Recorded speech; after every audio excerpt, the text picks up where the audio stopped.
Kalau Ariel, karena dia salah pergaulan,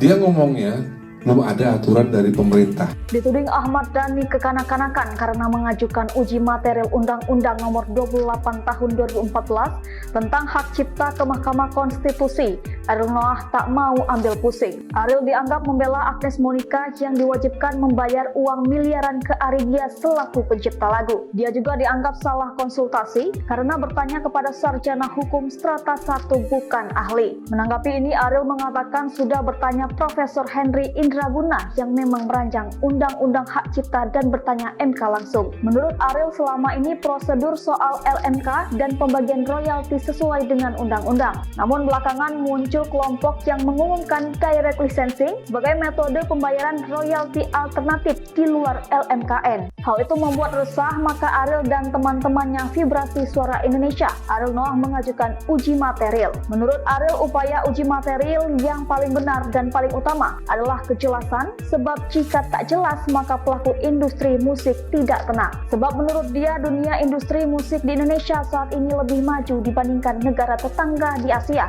bahkan di lirik dunia. Ex-pentolan Peter Pan ini mengatakan terbuka untuk berdiskusi termasuk akan menemui Ahmad Dhani di DPR.